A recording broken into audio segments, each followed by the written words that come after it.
نن چې سمرا منصوبې دي د دین خلاف د دې شاته ټول یهود او نصارا قادیانیان دی وای جنټان دي ډیر په خوږو خبرو کې نن زمونږ ځوانان راګیر کړي دي مولا خبره ورمانه خنه لګي خپکیږي ما کولا خبره کوم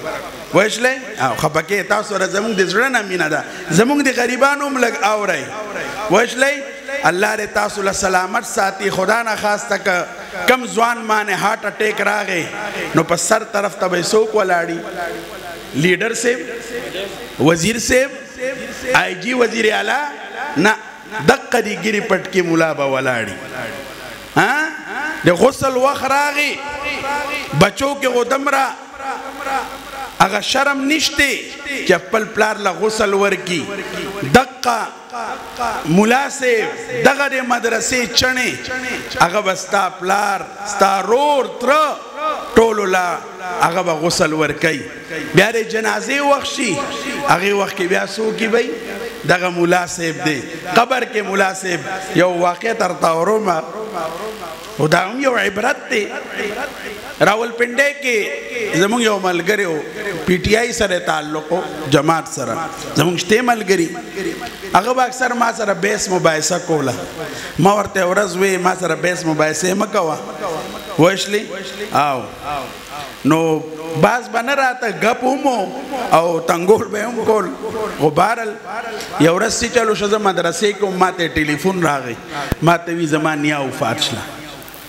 نو وی جنازه به ته پړاوئ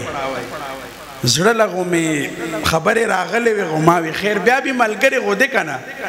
مینه غوده مسلمان غودې ما ورته عزت بلې خانقاه ته راشه زه راځم نو هلته راغی ما ورته جنازه به زه نه پړاوم یوازې و وی جي بیا به څوک پړاوي ما به ورته وی چې چا له دې ووټ ورکړ د جنازه به هغه پړاوي دا مې ورسره ګپ ولګو مې جنازه به هغه پړاوي نه جي جنازه به ته پړاوئ مې زه بیا به علماو پسې خبرې نه کوي نه جي وی نن ما ته پته ولګېده مې ټیک شله جنازې وخت راغی زموږ نږدې جنازه وه ډېره لویه عیدګاه ډېر زیات خلک و تاسو به یو زمونږ د حق د اسلام آباد مینې د اسد عمر صاحب پیژنئ اسد عمر صاحب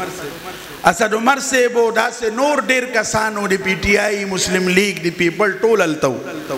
نو دا آواز وکړي چې مولانا صاحب به جنازه پړاوي زه رالم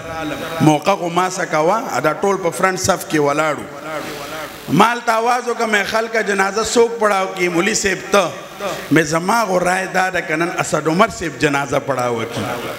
ټولو سر کته کړه سمین هغه هم سر کته کړه دا مې صرف خیله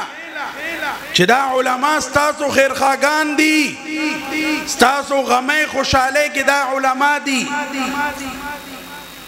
ما صرف دمره ورته خیله مې جنازه دې پړاو کې دې بارل د علاقې مشر دی زه غوړي یو جومات کې امام ما یو خطیب ما دی غوړي پوره علاقې مشر دی د پاکستان وفاقي وزیر دی دې جنازه پړاو کې خبي مې خلکا پړاو کې ټول هلته ولاړو هرې پالټۍ والا وي نه مولانا جنازه به ته پړاوئ وښلئ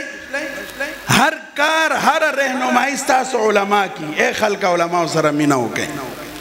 نن ستاسو په کورونو کې دا خوشحالي راغلې ده تاسو ته پته شته چې ستاسو په کورونو کې کومه خوشحالي ده د قرآن عظیم الشان حافظان ستاسو کورونو ته راغلل داسې ماشومان پیدا شله چې د هغو په سینو کې د الله کلام دی د قرآن سره زموږ مینه کله کمه شله چې کله دا انټرنیټ بدبخت راغی کله دا پیسې راغلی مال راغی مال فراواني شوه سکولونه کالجونه یونیورسټیانې زیاتې شوې میډیا کثرت شو بس خلک د مونځ نه هم غافله خلک د قرآن نه هم غافله خلک د رسول الله صلی الله علیه وسلم د اتباع نه هم غافله هغې وخت کې به بادشاهان حافظانو وزیران به حافظانو قرآن سره مینه زنانو قرآن سره مینه نن په کورونو کې زمونږ قرآن سره مینه نشته په ایمان سره وایه خفه کېږئ مه نن زمونږ کور کې چې څومره انګریزي لوستی کېږي هغې ته ښه کتلی کېږي آیا دومره قرآن لوستی کېږي نن زما د ماشوم په لاس کې موبایل دی نن زما د ماشومې په لاس کې موبایل دی ज़मारे ज़नाना पलास के मोबाइल दे, ज़मारे जवान पलास के मोबाइल दे, ज़मारे बच्ची पलास के मोबाइल दे। कोर हालत तासु गोरे बचे अलतरा आओ बचे अलतरे मोर अल्तनास्तरा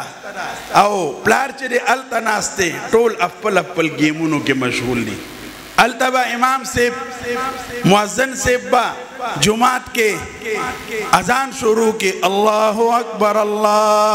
अकबर दे अल्लाह की बिरियाई बड़ाई बवी न बच्चों ता ख्याल स्टे न मोरो प्लार ता ख्याल स्टे।